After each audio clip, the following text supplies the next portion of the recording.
Bijapur district Tikota taluk Sharada ಕಾಲೇಜ್ನಾಗ ಎಲ್ಲಾರ್ದು ನಮ್ಗೆ PC ಎಕ್ಸಾಮ್ ಬರಕ್ ಬಂದೀವಿ ನಾವು. ಏನಾಗತ್ತೆ 10 ಎಕ್ಸಾಮ್ ಸ್ಟಾರ್ಟ್ ಆಗಬೇಕಾಗಿತ್ತು. ಟೈಮ್ 11 ಆದ್ರೂ ನಮಗೆ ಕ್ವಶನ್ ಪೇಪರ್ ಬಂದಿಲ್ಲ, OMR ಶೀಟ್ ಬಂದಿಲ್ಲ. ಯಾಕ ಮಕ್ಕೊಂಡಿದ್ರೆ ಇವ್ರ ಕ್ವಶನ್ ಇವ್ರು KA ಏನ್ ಪೊಲೀಸರು ಎಕ್ಸಾಮ್ ಕಾಲೇಜ್ದವ್ರು ಮಕ್ಕೊಂಡಿದ್ರ OMR ಶೀಟ್ ಚೇಂಜ್ ಆಗಿ ಕ್ವಶನ್ ಪೇಪರ್ ಮ್ಯಾಚ್ ಇಲ್ಲ. ಟೋಟಲಿ ಲೀಕೇಜ್ ಐತಿ. ಯಾರ ಕೈ ಕ್ವಶನ್ ಪೇಪರ್ ಕೊಟ್ಟಾರ ಓಪನ್ ಮಾಡಬೇಡ ಅಂತ ಹೇಳ್ರಿ. Question paper OMR sheet number match ಇಲ್ಲ ಸರ್.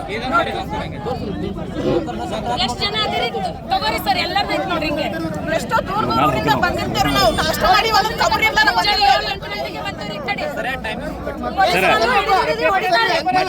ಒಂದೇ ಬ್ಲಾಕಿಗೆ ಅಲ್ಲಿದೆ, ಎಲ್ಲ ಬ್ಲಾಕಿಗೆ. ಇದು ನೋಡಿ ಏರ್ ಸೀಟು, ಇದು ಕ್ರಮ ಸಂಖ್ಯೆ ಕ್ವಶನ್ ಪೇಪರ್ದು. ಇದಕ್ಕೂ ಮ್ಯಾಚ್ ಇದೆಯಾ ನನಗೆ ಬಂದಿದ್ದಂತ ಇದು ಈ ಕ್ವಶನ್ ಪೇಪರು ಮತ್ತು OMR ಸೀಟು. ನಾ ಏನಂತ ಬರೀಲಿ ಇದಕ್ಕೆ ಆನ್ಸರ್? ಹಾಗಾಗಿ ಇಲ್ಲಿ ಸೂಪರ್ವೈಸರ್ ಎಂತರಿದ್ದಾರೆ ಅಂದ್ರೆ ನಾಲೆಜೇ ಇಲ್ಲ. ಅಂಗನವಾಡಿ ಕೂಡ ಹೋಗಂತ ಟೀಚರ್ಸ್ಗಳು ಸೂಪರ್ವೈಸರ್ಗಳು ಅಂತವ್ರು ಸೂಪರ್ವೈಸರ್ ಮಾಡಕತ್ತಿದ್ದಾರೆ. ಸ್ವಲ್ಪ ನಾಲೆಜ್ ಇಲ್ಲ, ಕಾಮನ್ ಸೆನ್ಸ್ ಇಲ್ಲ, ರೂಲ್ಸ್ ರೆಗ್ಯುಲೇಷನ್ ಅವರಿಗೆ ಗೊತ್ತಿಲ್ಲ. ನಮ್ಗೆ ಹೇಳ್ತಾ ಇದ್ದಾರೆ ಕುಂದ್ರಿ ಇನ್ನೂ ಬರುತ್ತೆ 11:30 ತನ ನಾವು ಕೂತಿದ್ದೇವೆ ಒಳಗಡೆ.